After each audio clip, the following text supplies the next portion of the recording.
ग्रीष्म प्रवाह जो जनजीवन प्रति अंशुघात जनित विपद सृष्टि होवार संभावना रही तेणु व्यापक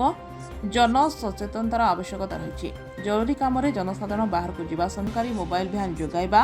भंजनगर सोनापुर और अन्य जलक्लिष्टर अंचल पानीय जल समस्या को प्राथमिकता निरविच्छिन्न विद्युत प्रवाह व्यापक सुव्यवस्थित जलक्षेत्र पशुपक्षी पानीय जलर व्यवस्था असहाय लोकों दिवस आश्रय केन्द्र जिला उपखंड मुख्य चिकित्सालय समेत समस्त गोष्ठी स्वास्थ्य केन्द्र गुड़िक स्वतंत्र अंशुघात कक्ष कर अंशुघात रोगी समस्त प्रकार आशु चिकित्सा व्यवस्था जिलार समस्त अंगनवाड़ी केन्द्रगुड़िक विद्युत प्रवाह जंगल निया को 24 घंटा मध्य प्रशमित करने सहित एवं वन्य जीवजंतु पीवा पानी समस्त कार्य स्थानीय जन मंत्र भाव में ग्रहण करने को से समस्त अधिकारी और कर्मचारी को परामर्श देते। कर्मशाला अतिरिक्त जिलापाल राजस्व देवदत्त पंडा ब्रह्मपुर उपजिलापाल अविनाश कुमार जिला मुख्य उन्नयन अधिकारी तथा कार्यनिर्वाही अधिकारी जिला परिषद विजय कुमार बेहरा छत्रपुर उपजिलापाल सुभाषिष बराड़ भंजनगर उपजिलापाल उमाशंकर बेहरा जिला आपातकालीन अधिकारी पानीय जल स्वास्थ्य विद्युत परिवहन श्रम शिक्षा समाज मंगल आदि समस्त विभाग अधिकारी माने उपस्थित थे। आज समस्त लाइन डिपार्टमेंट्स को लेकिन हीट वेव प्रिपेयरनेस विषय रे आलोचना जो आगामी दिन में जो समर सीजन आरंभ एवं हीट वेव होबार संभावना प्रस्तुतिकरण सब एनश्योर करने निर्देश दि जाए। खास करके पानीय जल व्यवस्था सब जगह जमी बिना कौन इंटरप्शन जारी रही सहरांचल एवं ग्रामांचल सब जगह एवं जो दरकार पड़ो टैंकर मध्यम पानी जोगाइबा व्यवस्था करने निष्पत्ति नि जाइछि। सही बोली विभिन्न जगार जल छत्र खोलिबार व्यवस्था रोटी ओआरएस फैसिलिटीज जनसाधारण प्रस्तुत करने कहुई एवं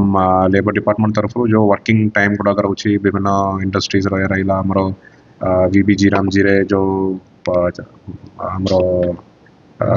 ग्रामांचल लोक मैंने काम करेंगे जमती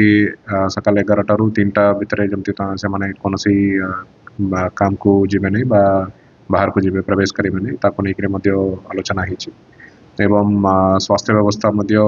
केमती सबू स्वास्थ्य केन्द्र रे हीटवेव को नजर रखिकी गोटे स्वतंत्र कक्ष जमती रही कौन हीट स्ट्रोक हेले से मैंने आसिकी केमती संगे संगे फर्स्ट एड नहीं पारे सेठी ice facilities AC air conditioning facility सब प्रस्तुत करके रखा निष्पत्ति नि जाए। सब लाइन डिपार्टमेंट के गोटे प्रस्तुतिकरण बैठक जेतु आहरी टाइम रोचे हमको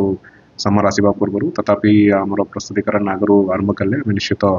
जहाँ भी हीट वेव कंडीशन है सेटा को आम सुचारू रूपे सेटा एनश्योर करि परिबो। निश्चित भाव आम तहसिल रू आरंभ करी प्रति ब्लॉक रे एवं प्रति लाइन डिपार्टमेंट एवं जिला स्तर में 24/7 कंट्रोल रूम खोलिबा निष्पत्ति नि जाइछि। हमरो डिस्ट्रिक्ट इमरजेंसी ऑपरेशन सेंटर जोटा डीओसी को जाए सेटा तो हमरो सब बेले 24/7 ऑपरेशन रे रहिबो एवं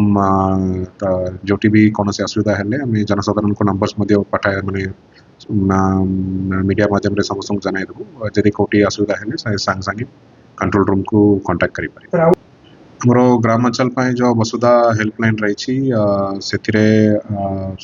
जनसाधारण डायरेक्टली जोगाजोग करेंगे एवं से ही बोली सहरांचल वाटको एवं पीएचडी स्वतंत्र हेल्पलाइन रही जहाँ भी पानीय जल रिलेटेड समस्या नजर को आसूची सेटा निश्चित भाव 24 आवर्स भितर समाधान करने प्रचेषा जारी रही। छत्रपुर सरसामल का रिपोर्ट IOIA न्यूज।